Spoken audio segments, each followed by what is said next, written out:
Hello, welcome to your Kaplan lesson about advanced experimental design.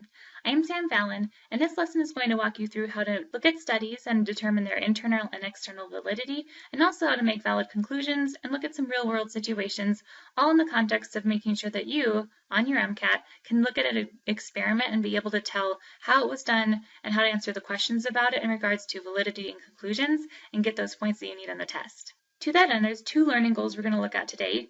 The first is going to be how to draw valid conclusions from research results that you see in a passage. And the second one is to relate those results that are given in a passage to real-world situations. Here we see the science topics that we'll cover in this session.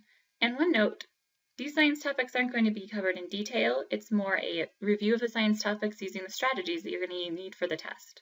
We'll start off with that first learning goal about how to identify and make these valid conclusions that can be drawn from research results. And in order to discuss this, we're going to do a real quick review of internal and external validity to make sure that the conclusions that we're getting from the passage are valid, or if they're not, find reasons why they're not valid. Internal validity, therefore, measures the degree to which a study answers the question that it set out to answer. So things that can introduce flaws into the research are things that can invalidate internal validity.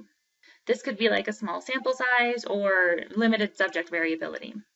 External validity, however, measures the extent to which those study findings from the passage that you'll be given on the test can be generalized.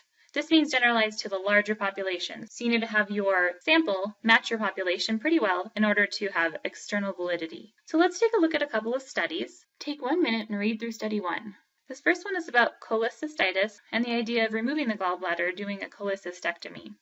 It looks like there's two options for surgical intervention. We've got open exploratory surgeries, and then you can also do a laparoscopic surgery. It looks like a series of trials was performed here, and we have a pretty big sample size, 478 patients, most of which, 352 of which, were randomized into two different intervention groups, which means that about half of them went to exploratory surgery and half of them went to that closed laparoscopic surgery. And then there were some that were not randomized.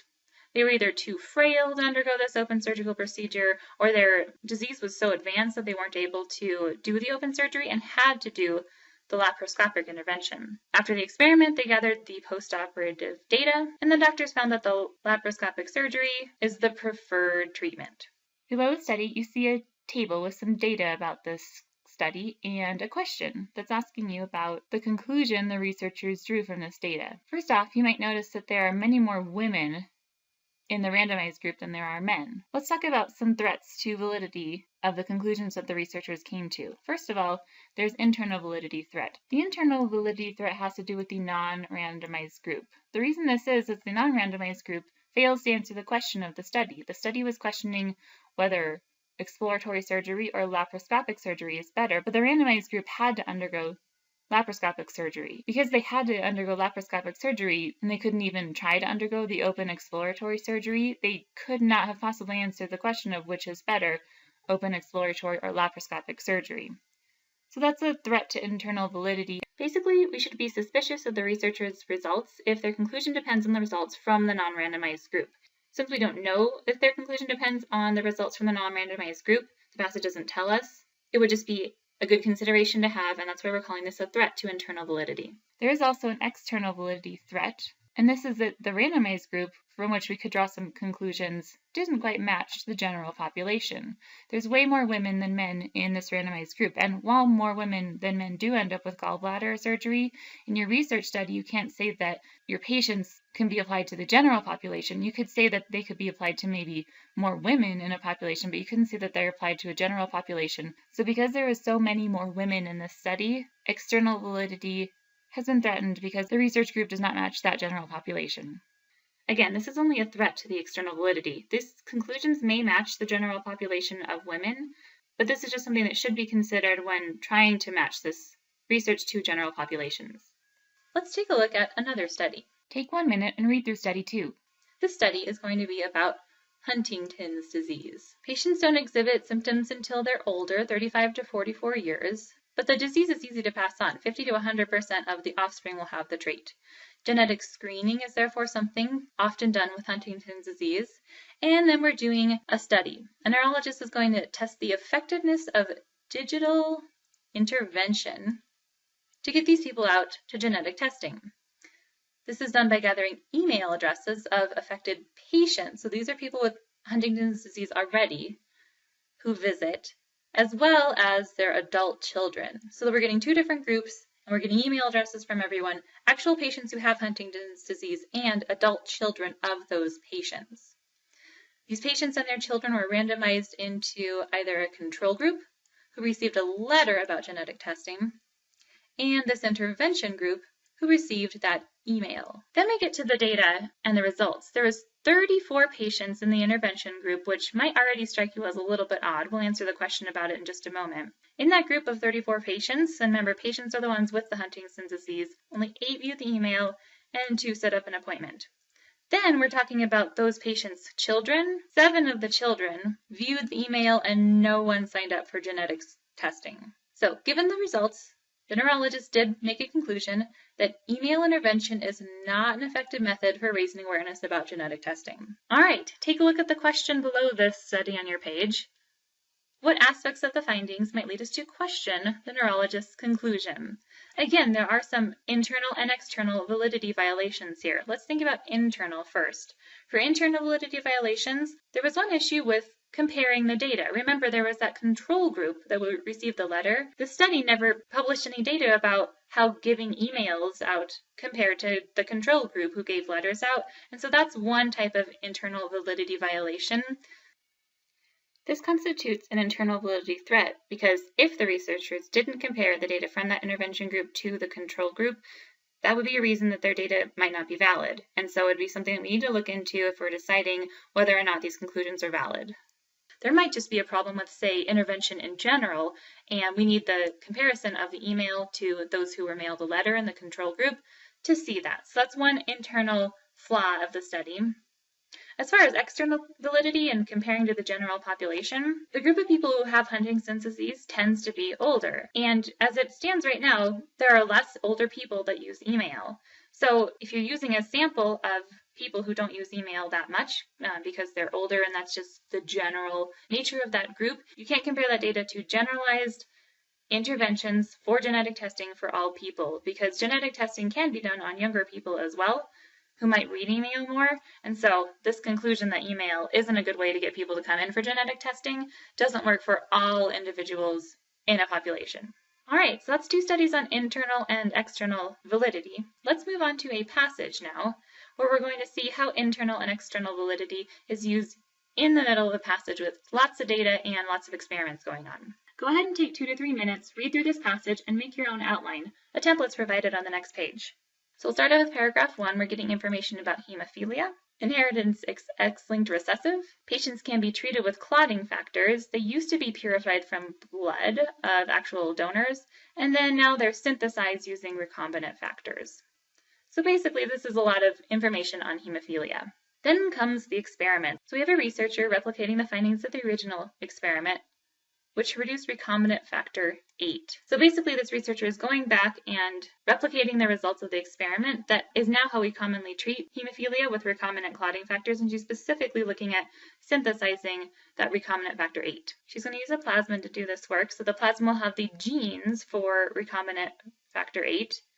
And this plasmid is also nice because it contains BLA, or a gene that codes for beta-lactamase, which can give the bacteria antibiotic ampicillin resistance. So basically what the researcher is going to do is synthesize this plasmid and then try to put the plasmid into E. coli or transform the E. coli with this plasmid.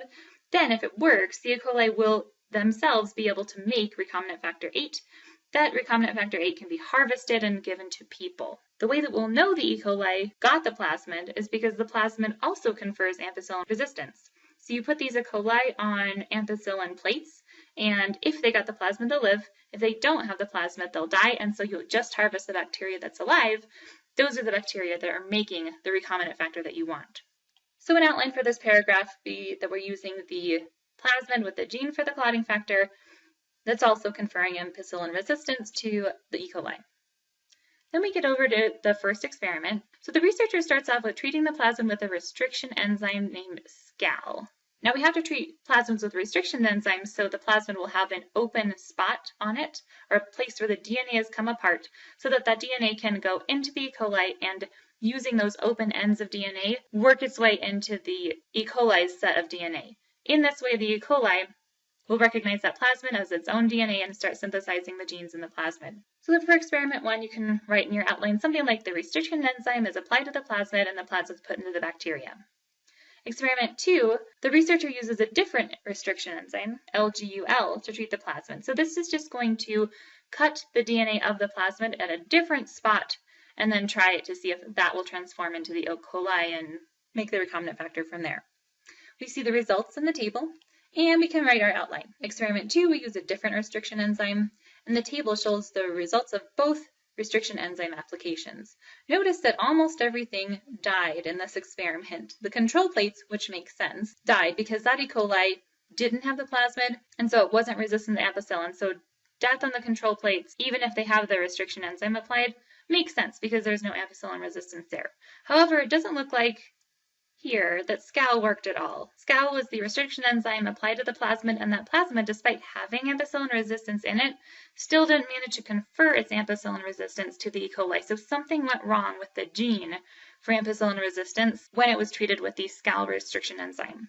However, the researcher did choose a good restriction enzyme with the LGUL because in this case, the ampicillin resistant was transformed into the E. coli. The E. coli was able to live on the ampicillin plates. There's a little bit more to this passage as well. There's a third paragraph about patients who get this recombinant clotting factor, or this synthesized clotting factor. They attack it with their own antibodies and inhibit the function. So they try to get treated with the clotting factor, and it doesn't work because their own bodies attack the clotting factor itself. It looks like, however, tolerance can be conferred with repeated administration. So if you just keep giving the patient more and more clotting factor, eventually the body will stop attacking it or stop attacking it as much with its own antibodies. Eventually, with this repeated administration, you can completely eradicate the inhibitors or these antibodies over time. So paragraph 3 looks something like these inhibitors to the recombinant factors, or the body's immune response to recombinant factors, would happen sometimes. Experiment 3, a researcher actually tries to figure out why some of these hemophiliacs develop this recombinant factor inhibitor. Results are shown below. You can see from these results that depending on which type of mutation you have that's causing your hemophilia, you may or may not have this reaction to these recombinant factors, and the prevalence of that reaction to these recombinant factors, given which hemophilia mutation type you have, is shown in the chart, along with how often tolerance is able to be shown. So you can write in your outline that experiment 3 was trying to figure out why so few people who are hemophiliacs end up having this inhibitor response. We did some sequencing experiments, and then table 2 shows the results of this experiment. Taking a quick look at the data, it looks like a mutation was the cause of some hemophiliacs having an immune response to the recombinant factors. And it looks like there was some difference in the data. There's some high tolerance for missense and frameshift insertions, and there's lower tolerance for nonsense and frameshift deletions. Also notice there's a lot more prevalence of nonsense and frameshift deletions. So it looks like nonsense and frameshift deletions are the more common and the more intense type of immune response because it's more prevalent and it's harder to get tolerance over time. All right, we have our outline made and we're ready to jump into the questions. Go ahead and look through all 5 of these questions, take a couple of minutes to answer them, and then we'll go over them. All right, so we're looking at number 1 to explain the outcome of experiment 1. Now, if you go back to your outline, experiment 1 was specifically the experiment when the plasmid was treated with the SCAL restriction enzyme. Now remember, our plasmid confers ampicillin resistance, so ideally we should have seen E. coli, at least some of them, that picked up the plasmid have ampicillin resistance. The plasmid also, however, treated with SCAL. Remember, SCAL cuts the DNA at some point on the plasmid. Here's the data that we are seeing, and again, remember, SCAL without the plasmid and with the plasmid wasn't able to confer its ampicillin resistance. Now, the plasmid definitely does have ampicillin resistance. In fact, with the LGUL, we see that the ampicillin resistance was transferred just fine. So the plasmid does have the ability to transform E. coli so that they don't have ampicillin resistance. So the plasmid is just fine at transferring ampicillin resistance to E. coli, just not when SCAL is used. So something about SCAL is the problem. In other words, the bacteria is still susceptible to ampicillin despite having a plasmid which should confer ampicillin resistance, and that's what we're seeing with these minus signs in the data here. Going through our answer choices, we're going to find something that says that there's something specifically wrong when we treat the plasmid with SCAL that ends up causing the E. coli to not be resistant to ampicillin. A says that the E. coli were not able to grow at all because they required complex media for their nutrients, which is not true actually. In the passage it says that the E. coli were grown on nutrient complex media, so that one won't work for us because the E. coli wouldn't have died if they were grown on the correct media. B says the plasmid wasn't able to replicate at such high temperatures, but we know the plasmid can replicate whenever because in the LGUL restriction enzyme treatment, it was able to grow just fine as indicated by the plus signs on our data. So B isn't going to work. C we like as our answer choice. C ends up working because it's about SCAL, the restriction enzyme. And if it spliced BLA, which is the gene that confers ampicillin resistance, then that would have given us a reason why the plasmid didn't actually confer its ampicillin resistance. If you cut the gene in half that gives ampicillin resistance to the E. coli will not actually be ampicillin resistant despite being transformed by the plasmid. And therefore C works for our answer. D is wrong because it's about LGUL, which is not the restriction enzyme that gave us the unexpected result, so it's not going to be right. And C is the correct answer to number 1. Let's take a look at number 2. They're asking why it's better to use recombinant clotting factor 8 rather than using the previous methods. And if you remember from the passage, which we can see over on the right-hand side of the screen, in the past patients were treated with the blood from several donors to get that recombinant factor. So we have to think of a reason why using synthesized clotting factor is better than using actual factor from humans. Let's take a look at our answer choices. So A says the strain of E. coli in newer methods is less toxic to humans. Well, remember, our newer methods are using E. coli. Our older methods were using real blood, so there isn't a newer method used in E. coli compared to E. coli used in an older method.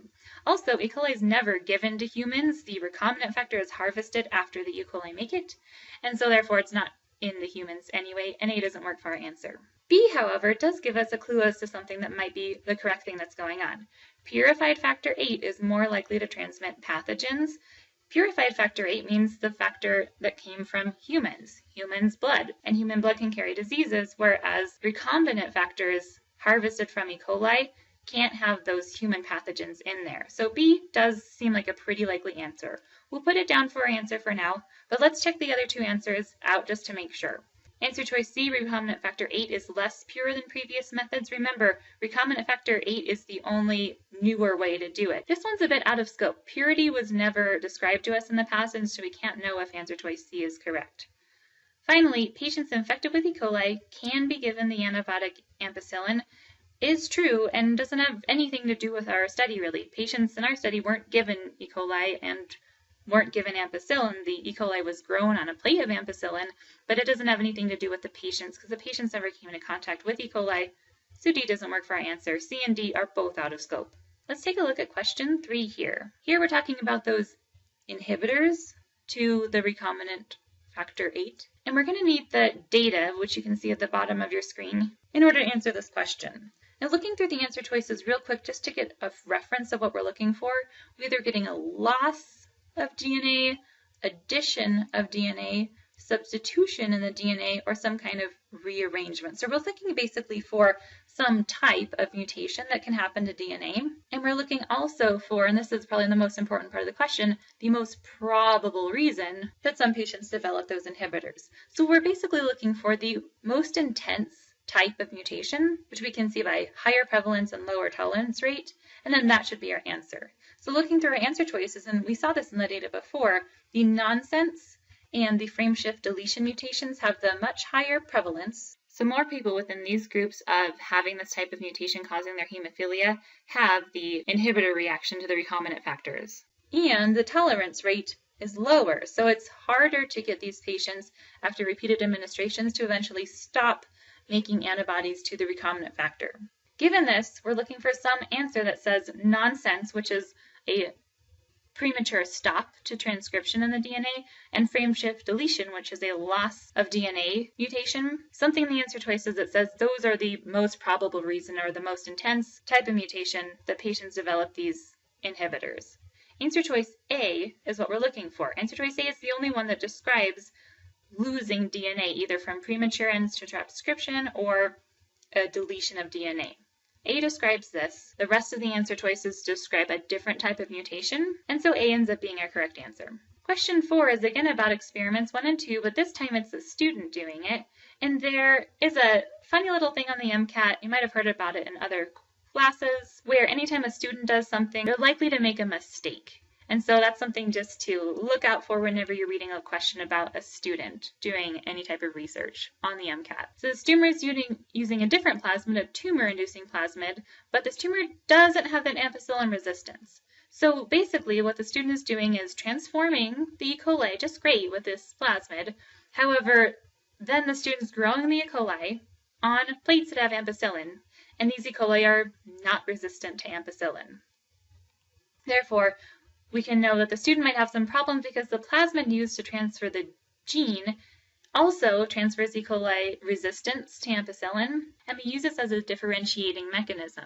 E. coli that don't die are the only ones that got the plasmid because they also got ampicillin resistance. However, even if this student's E. coli do get the plasmid, they still won't have any ampicillin resistance, so we're predicting that this poor student's going to have completely dead E. coli. The E. coli won't be able to survive due to the fact that the ampicillin is going to kill off all the E. coli. So therefore, we're looking through the answer choices to try to find something that says that, and answer choice D works for us. The student will not be able to determine if the factor was correctly transferred into the E. coli because all the E. coli will be dead. And so there won't be any E. coli to harvest that did actually get the plasmid. And it's definitely possible that a lot of the E. coli did get the plasmid, but then they all die, and so there's no way to tell which ones got it. Finally, let's take a look at question 5. We're looking for pieces of evidence that confirm the known inheritance pattern. Now, we did get a brief little description of the inheritance pattern in the passage. It was an X-linked recessive trait pattern. So we're looking for an answer that would give us evidence that it is indeed an X-linked recessive trait. Let's check out answer choice A, affected individuals in every generation. That actually is more like describing a dominant type inheritance pattern. Now, we don't know that it's dominant, but it's more like dominant, and notice in the question that we're looking to most solidly confirm. So just the answer that would give us the closest, most obvious evidence that it's X-linked trait. If individuals in every generation sounds more like dominant, then it's not our best answer. Same with answer choice B, same number of sons and daughters in every family. That's more like an autosomal inheritance pattern rather than an X-linked inheritance pattern. Then we get to answer choice C, and we see that the sons of 2 unaffected parents, unaffected lets us know that it's recessive. The fact that it's all the sons in the family have it, that's good evidence for X-linked, and C ends up working for our answer. So answer choice C gives us something that's going to most solidly confirm it given all of the choices that we have. Since answer choice C is our best answer, D doesn't work because we were able to pick an answer that would help confirm the existence of that X-linked recessive trait inheritance pattern. So that's it for Learning Goal 1. Great job on getting through these different pieces of practice to help you identify and make valid conclusions based on research. For Learning Goal 2, we'll talk about a real-world situation in which you would have to make valid conclusions as well. Welcome to Learning Goal 2. In this learning goal, we're going to take a look at how the results of a study relate to real-world situations. So let's take a look at that study now. Take 2 or 3 minutes to read through this study and make yourself an outline in your book. This passage is about diabetes, which we know is a lack of or insensitivity to insulin. Extra glucose is seen in the patient's blood, and then this glucose can cause problems. It can cause glycosylation in some of the smallest and most vulnerable blood vessels in the body. Eyes, feet, kidney is very common. Then we're told that the marker of this kidney function, or to the extent at which the vasa recta in the kidney have been glycosylated, is creatinine levels in the blood. We're given normal values here, and then we get the final piece of information that says damaged renal vessels will fail to filter waste products such as creatinine. So basically, if the diabetes is pretty far along, creatinine levels are going to get higher and higher. An outline for this paragraph is just diabetes information and stuff about kidney issues. Then we get into the studies, and an outline for the second paragraph is real quick, is just 2 diabetes studies were performed. Let's take a look at the studies. In the first study, the doctor surveys patient data from 2 separate off-list locations and charts the data. We're comparing creatinine levels versus age. It looks like the older the patients get, the higher the creatinine levels are. However, they're higher at location 2. So for study 1, you can write in your outline creatinine versus age at these 2 locations, and the results are in figure 1. Then we can move on to study 2. We're studying the effect of administering ACE, which is an angiotensin converting enzyme inhibitor, and it's named captopril on creatinine levels due to diabetes. The results are shown below. One note, you might have heard of angiotensin converting enzyme inhibitors before. They're often used in the treatment of blood pressure. For high blood pressure, you would give ACE inhibitors and it would lower the blood pressure. So for your outline for study 2, you can say captopril administration and that the results are seen in table 1. You might do a quick look at the results in table 1 here. It looks like with captopril, creatinine levels stay the same from month to month, really don't go up very much. Whereas without that captopril, especially in the later months here, the creatinine levels are going up pretty significantly. So captopril does seem to be holding down levels of creatinine. Let's move on into the questions. Go ahead and take 3 minutes and answer the questions that go along with this passage now, and then we'll go over them. So for question 6, we're looking for which of the following interventions makes most sense for the doctor to implement. So we're going to look at the data from study 1, which you can see on the bottom of your screen, comparing this creatinine level to age.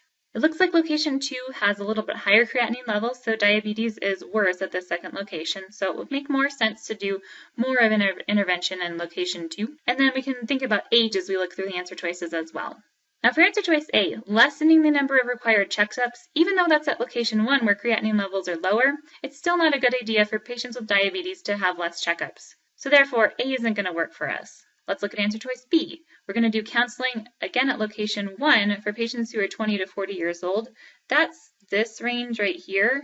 For patients who have pretty low creatinine levels, barely above normal levels, B isn't going to work for our answer either. There's not extra counseling needed for those people. Those aren't where the symptoms of the disease are really being seen. Answer choice C doesn't work for us either. Decreasing glucose-controlling medications for patients at location 2 who are even more diabetic than patients at location 1. We do not want to decrease their glucose-controlling medications. They need it. They're diabetics. Answer choice C is out. D is indeed about location 2, which is the location with higher creatinine levels. And it works for our answer also because it's better in the age range. It's the 30 to 50 age range where we definitely see that creatinine level start to creep above normal levels. So more counseling for patients that have these higher creatinine levels at the location where there's higher creatinine levels overall is going to work for our answer. Taking a look at number 7, we want to use the results of study 2 to help patients in study 1. So to help patients at locations 1 and 2, remember location 2 had the higher creatinine levels. Study 2, we can see the data right here. And notice that when captopril was administered, creatinine levels held fast, so the diabetes was being treated. With no captopril, we did see those creatinine levels increase, and therefore that's an indicator that captopril is helping because without it, these patients would otherwise have increased levels of creatinine. So we know we want to treat people with captopril. It is working. It's a drug that we want to use. We do have to, however, given that some of the answer choices have numbers about how much creatinine the patients have, go back to the passage and find that part about what normal levels of creatinine, and we're looking for values in this range, 0.6 to 1.2. So our prediction for the answer here is treat patients that have high creatinine levels compared to the normal values with captopril because it does indeed work. A says treat patients only at location 2 with captopril. That's not going to work for our answer. There still are plenty of patients at location 1 who end up with higher creatinine levels, especially as they age. Answer choice B says treat patients with that higher level of creatinine with captopril. Higher level, it's higher than our normal values, and we know captopril works, so we should be treating them with it. Our answer choice B works for our answer. Answer choice C is interesting because it's having patients with low creatinine levels be treated with captopril, and this doesn't work for our answer because that means you'd only be treating healthy patients and not the sick ones. Finally, answer choice D just says we can't draw any conclusions, and that's not going to work. You can draw the conclusion from the data of study 2 that captopril does work, and therefore it should be used to treat patients. Finally, let's move over into number 8, and this one's about patients with diabetes and how they're advised to limit their salt intake. And the question is going to ask us, this recommendation mirrors findings in which one of the studies run by the endocrinologist. We have to think back and say, what part of the passage has something to do with salt intake, or something to do with what salt intake might treat? And you might know that salt intake can affect how much water that you have in your body, and how much water that you have in your body can affect your blood pressure. So limiting salt intake is a way to lower blood pressure. And then we remember from the passage that captopril was an ACE inhibitor, which also is used to treat blood pressure. So something to do with blood pressure is going to be our prediction for this question. Answer choice A is a bit out of scope. Study 1 patients lose their ability to process salt. That was never given to us in the passage. They did have higher levels of creatinine. Their kidneys were suffering, but study 1 didn't specifically talk about salt processing. So A is out. Answer choice B says that study 2 is about blood sugar, which is close to how much salt in the blood that there is, but not quite what we're looking for. We're looking for something with blood pressure and blood salt levels. Answer choice C says study 2 because captopril also works to lower blood pressure because it's an ACE inhibitor, and decreasing your salt intake also works to lower blood pressure. So answer choice C works for our answer. Answer choice D is out because patients at location 1 may have had lower blood pressure, but it wasn't data that we were given in the passage. The Kaplan tip at the bottom of the page reminds us that relevancy is an important reason to conduct research because relevancy is why we conduct the research in the first place. The more relevant the research, the more applicable it will be to help people with the results. The review for this lesson reminds us of what external and internal validity are. Remember, internal validity talks about whether or not the data answers the question that it was set out to answer. And internal validity can be seen by flaws in the design or the data, like sample size and instrument sensitivity. External validity measures the extent to which we can take our study findings and generalize them to the broader population. Therefore, things that can affect external validity are characteristics of that population and effect of research environment or time, anything that would say the sample that we tested isn't that much like the general population. However, once internal validity and external validity are verified, we can validate the data and we can feel comfortable about the conclusions reported, and the conclusions can be applied to real-world situations in order to improve results. Congratulations on getting through this lesson. Now you have more information about advanced experimental design, and you can handle those types of passages which question it on the MCAT. Best of luck in your studies.